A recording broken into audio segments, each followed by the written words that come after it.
25 വിട പറയുമ്പം ഞാൻ എൻ്റെ ഫിസിക്കൽ ഹെൽത്തിൽ എത്രമാത്രം ഫോക്കസ് ചെയ്യുന്നതിനെ കുറിച്ചൊന്ന് പറയാൻ ആഗ്രഹിക്കുക. ഒരു പക്ഷേ 2024 അവസാനമായപ്പോൾ ഇതിനേക്കാളും കുറച്ചുകൂടി തടി കൂടിയൊരു സാഹചര്യമുള്ളത്. കാരണം എനിക്ക് കുറച്ച് റെസ്റ്റ് എടുക്കേണ്ടി വന്നു.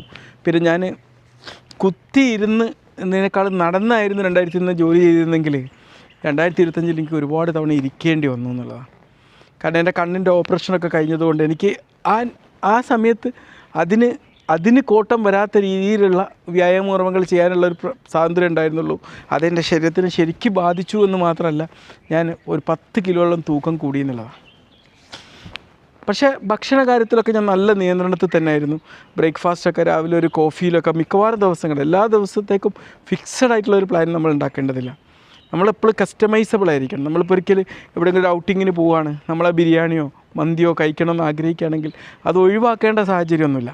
അത് കഴിക്കണമെങ്കിൽ കഴിക്കാം, പക്ഷേ ബാക്കി സമയത്ത് അതിനനുസരിച്ചുള്ളൊരു കസ്റ്റമൈസേഷൻ. നമുക്ക് ഡെയിലി ഒരു കോട്ട ഉണ്ടല്ലോ ഇത്ര കലോറി എന്നുള്ളത്, ആ കലോറീൻ്റെ ആ ഒരു കോട്ട തയ്ക്കാനാണ് ഞാൻ ശ്രമിച്ചത്. അതൊക്കെ ചെയ്തിട്ടും എന്തുകൊണ്ട് എൻ്റെ പിന്നെ വ്യായാമത്തിലൊക്കെ എനിക്ക് ആ ഒരു പലപ്പോഴും വ്യായാമത്തിനൊക്കെ നമ്മളൊരു ഫിക്സഡ് പാറ്റേണിലേക്കാളുപരി നമ്മൾ മാക്സിമം പല സമയങ്ങളിലും നമ്മുടേതായ ഡേ ടു ഡേ ലൈഫിലേക്ക് വ്യായാമത്തെ കൊണ്ടുവരാനാണ് ശ്രമിച്ചത്.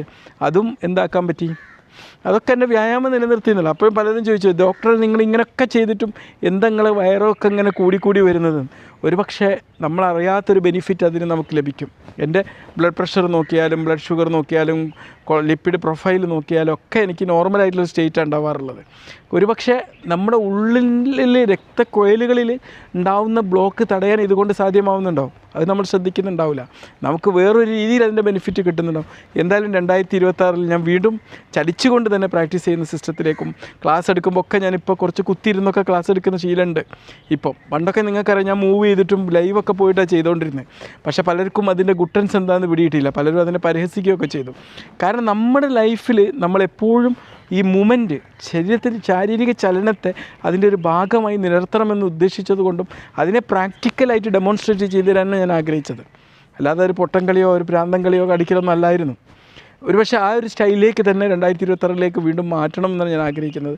ഇപ്പോൾ കണ്ണിൻ്റെ ഓപ്പറേഷനൊക്കെ കഴിഞ്ഞതാണ്, അതുകൊണ്ട് ഇപ്പം എനിക്ക് അത്ര പ്രശ്നങ്ങളില്ല. അപ്പം ആ ഒരു അവസ്ഥയിലേക്ക് മാറ്റുക എന്നുള്ള 2026 ഞാൻ എടുക്കുന്നൊരു പ്ലാൻ എന്ന് പറഞ്ഞാൽ ഓക്കെ. ഇപ്പോൾ 2025 നമ്മുടെ ജീവിതത്തിൽ എവിടേക്കോ നമുക്ക് മിസ്റ്റേക്കുകൾ വന്നിട്ടുണ്ടാവും, എവിടെയോ നമ്മളെടുത്ത തീരുമാനങ്ങൾ പ്രാവർത്തികമാകാതെ പോയിട്ടുണ്ടാവും. അതൊക്കെ നമ്മുടെ ജീവിതത്തിൻ്റെ പാസ്റ്റാണ്. ഈ പാസ്റ്റ് നമ്മളെ ഈ പ്രസൻറ്റിന് വേണ്ടിയുള്ള ലെസൺസ് മാത്രമാവണം. അത് നമ്മളെ കണ്ടിന്യൂഷൻ ആവാൻ പാടില്ല. തീർച്ചയായിട്ടും എല്ലാവർക്കും ഒരിക്കലും